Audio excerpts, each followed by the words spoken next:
I long to see your face, O Lord.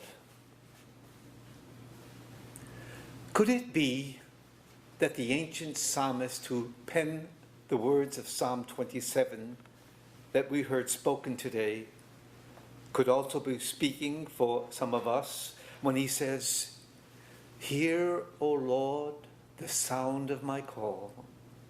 Have pity on me and answer me."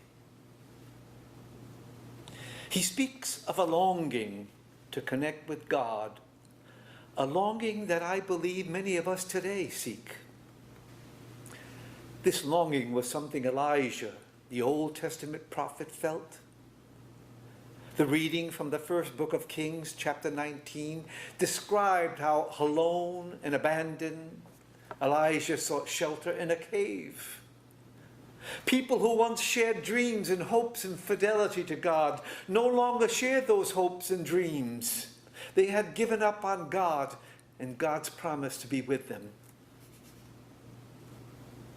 The image of Elijah alone, afraid in a cave, brought to mind images today from across the world of men, women, children, seeking shelter not in a cave but through a lockdown in their homes. People whose hopes and dreams have been shattered by the destructive ravages of the coronavirus.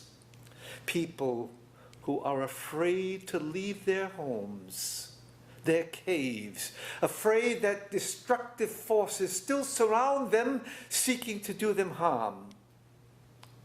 At first, Elijah did not recognize God's presence, expecting a dramatic intervention as God was wont to do when he encountered other prophets, revealing himself in wind, fire, earthquakes.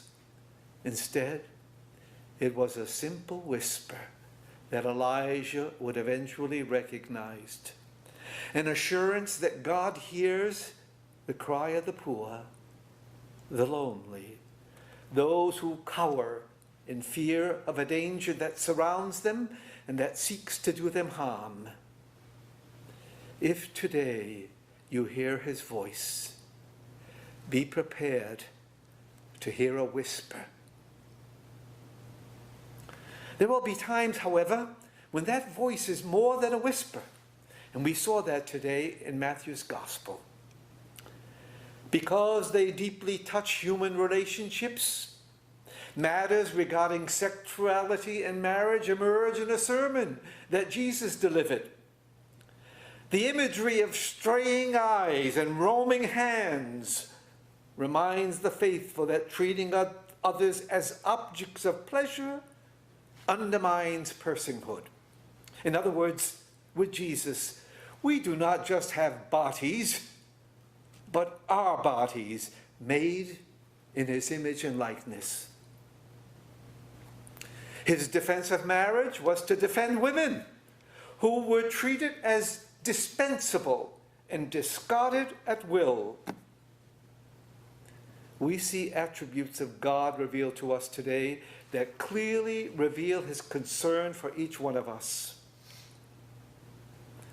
Have you ever experienced God's whisper? Would you care to share that experience with us, as Elijah shared his?